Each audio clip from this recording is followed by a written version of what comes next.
du chef de l'État Bassirou Diomaye Diakhar Faye dafa daal di adopté plusieurs projets de la loi d'envergure lors de sa séance la plus récente donc nag parmi bokk na ñu daal di amal benn texte particulière symbolique et stratégique, celui actant la dissolution de l'Office national de lutte contre la corruption di li nga xam ne moo di OFNAC daal di créé en 2012. Cette décision marque un tournant majeur en tout cas dans l'architecture de la gouvernance publique au Sénégal. Loolu nag sëñ Saliou Gueye sëñ Saliou wala kon sëñ Bassirou Gueye moo ko daal di jiite le sort de sëñ Bassirou Gueye nommé à la tête de l'OFNAC en novembre 2022 par l'ancien président Macky Sall dans un contexte de haute tension avec l'opposant Ousmane Sonko entre autres yi nga xam ni itam Macky moo waral ma daal fay teg ki nga xam ne que moo di sëñ Bass moom suñu moytu na dina daal di quitté li nga xam ne que moo di boppal OFNAC ndax le président Bassirou Diomaye Diakhar Faye en conseil des ministres ñëw na si ay réformes yu ko gën a fasantuku réforme yooyu bokk na mu daal di fii jëlee li nga xam ne que moo di justement OFNAC. Alors mu nekk kuréel gi nga xam ni itam mooy xeex wàllu corruption ak lépp li nga xam ni itam jëm na si wàllu ko guerre. Est-ce que jàpp na ni ki nga xam ne que moo di justement sëñ Saliou mu ko doon gérer à merveille sëñ Bassirou Gueye quand même parce que incité na képp ku ñëw mu def sa déclaration de patrimoine kuréel yooyu si réew est-ce que amul dara loo xam ni itam du koy représenter que peut-être ñu koy daal dissoudre waaye itam su ñu ko dissoudre lan la ñu war a mën a proposer à la place. Oui, il faut ngeen xam ni OFNAC c'est pas OFNAC qu'on doit dissoudre mais on doit réformer OFNAC. Donc c'est des réformes, c'est pas une dissolution. Donc l'institution va continuer de perdurer mais sur d'autres formes parce que aussi sénégalais il faut que ñu xam benn mbir ni que OFNAC Macky Sall daf ko réformer balaa muy dem c'était calculé, c'était prémédité, c'était bien organisé pour que mu mën a jël institution OFNAC boobu donc nommé fa wala yóbbu fa ku mel ni Serigne Bassirou Gueye pour mën a gérer les arrières de donc des personnes ñoo xamante ñoom ñoo doon liggéey ak Macky Sall. Parce que pourquoi on dit c'est réfléchi Macky Sall ba muy tas CREI yi il faut rappeler les fondamentaux. Macky Sall ba muy tas CREI yi dafa jël certaines prérogatives de la CREI mu attribuer ko à OFNAC mooy maanaam par rapport à l'enrichissement illicite. Vous n'êtes pas sans savoir que le pôle financier judiciaire ne peut pas juger tous des délits contre l'enrichissement illicite. Donc Macky Sall quand il s'est réuni avec ses stratégies dañoo xalaat ni que pour ñu mën a dem protéger les arrières donc de ses collaborateurs il a fallu dissoudre la CREI. Mais quand il a dissous ba mu tasee CREI dafa jël les prérogatives de certains de la CREI yóbbu ko au niveau de l'OFNAC mu ne Serigne Bassirou Gueye géreel ma lii. Alors boobu mooy benn ñaareel bi dafa fexe ba Serigne Bassirou Gueye kenn mënu ko dàq il est là-bas pour un mandat de 5 ans. Alors boo leen xoolee tey ñii dépenser ay milliards tey kenn mënu leen topp ci enrichissement illicite parce que simplement Serigne Bassirou Gueye les protège. Des personnes qui donnent des cautions mooy pour empêcher la prison ils te donnent une caution à valeur de 150 millions 1 milliard 5 milliards 400 milliards ñooñu kenn mënu leen topp ci enrichissement illicite parce que Serigne Bassirou Gueye moo géré institution boobu te Bassirou Gueye n'est pas prêt à lancer des poursuites contre l'enrichissement illicite de ces personnes-là parce que tout simplement c'est ses frères de parti ay nitam ñoo xamante ne ñoom ñoo nekkaloon même kii ci instance ci Macky Sall.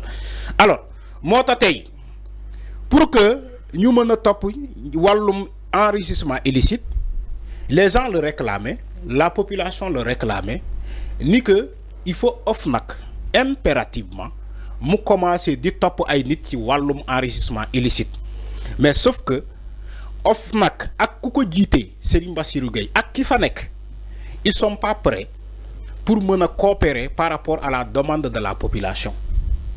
Alors le PASTEF ne peut pas donner des instructions à Serigne Bassirou Gueye xam nga Ousmane Sonko musoon a toog mu ne le ministre de la justice il est politique.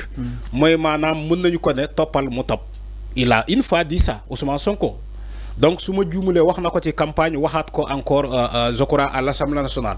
Mais sauf que tel que OFNAC a été conçu par Macky Sall, le pouvoir n'a pas le droit de dire à Serigne Bassirou Gueye topal wala lancer li wala topal dossier bi mu top. Mota il faut réformer cette OFNAC là. Maintenant, pourquoi ça a tardé? Man dama né sax l'adoption de la loi bi modifier wala bu ñew modifier la loi portant la création sur OFNAC dañ ko yéx adopter.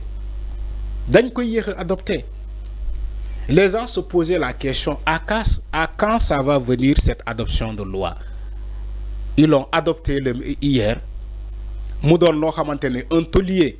Peut-être ça va acter le départ de Serigne Bassirou Gueye. Et effectivement, toutefois la loi bañ ko yobé Assemblée nationale bañu voter ko.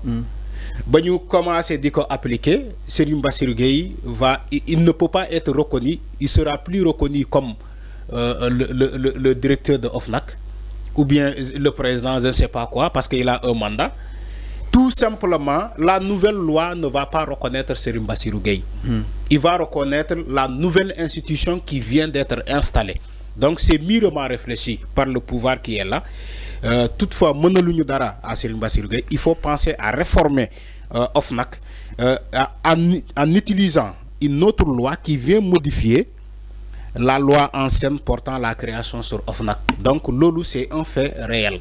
Donc c'est un fait bo xamantene tay ñu ngi koy waxtané partout dans les plateaux et c'est normal. Xam nga wax naa ko fi dama né quand il accède au pouvoir, wax naa ko fi demb.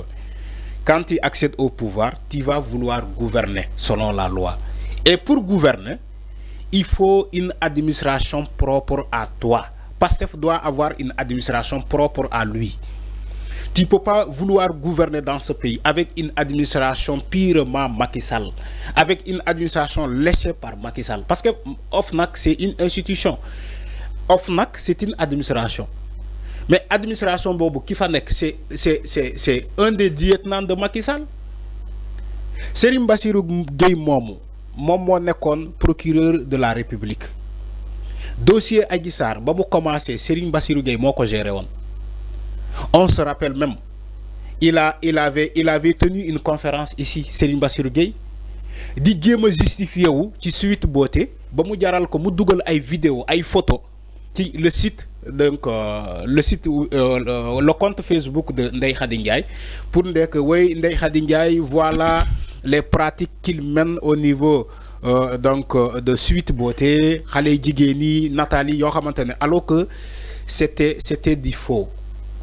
Donc Serigne Bassirou Gueye moomu bu leen fàtte moom moo nekkoon procureur ba Ndeye Khady Ndiaye ñi nekkoon ci commande Diakhaté Seynabou Ndiaye Diakhaté bi nekkoon ci OFNAC ñi plaider ni que ñoom dañuy jox ay rapport procureur pour procureur lu mën a topp procureur banque ay loxo mën a du topp. C'est le même Serigne Bassirou Gueye qu'on évoque aujourd'hui au niveau de OFNAC. Donc ku mënul topp ay dossier ba mu nekkee procureur nan la mënee topp ay dossier ba mu demee OFNAC loolu kay kenn xalaatu ko. Yow bi nga nekkee procureur nga am sañ-sañ nga nekk le maître des poursuites nga mën a porter à charge comme à décharge sur un individu nga nekk procureur ñu jox la transférer la ay dossier yu OFNAC liggéey ñu ne la toppal nga ne doo topp tey boo nekkee directeur de OFNAC mais les gens s'attendent à ce que yow nga jël sa loxo wala sa conc teg ko ci ces dossiers là et malheureusement c'est ce que Serigne Bassirou Gueye a fait. Maintenant tu avais parlé oui on a vu des gens défiler là-bas pour faire cette déclaration de patrimoine moom mu réclamé ko loolu ce n'est rien du tout déclaration de patrimoine par rapport au contexte boobu bu ñu ko doon déposer ce n'est rien du tout. Donc la loi vient d'être adoptée qui se conseil des ministres là. Donc loi d'adoption sur la déclaration du patrimoine. Maintenant la loi va entrer en vigueur, on va voir comment ça va se passer. Mais lu ñu mën a retenir mooy cette nouvelle loi va venir modifier l'ancienne loi portant la création de OFNAC. Donc toutefois la loi a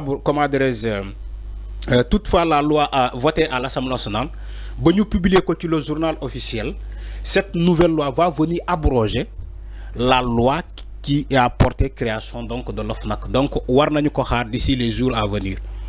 mi ngi naan exactement ki nga xam nekk moo di justement sëñ Bassirou Gueye ma ni kon nag du ñàkk ni suñu fa dindee li nga xam nekk moo di OFNAC bi ba du tëb mu nekk entre autres de questions yi nga xam ni itam ñu koy daal di poser allant dans ce sens sur son éventuel limogeage exactement moom ki nga xam nekk moo di justement Serigne Bassirou Gueye. Tout à fait autre chose dans cette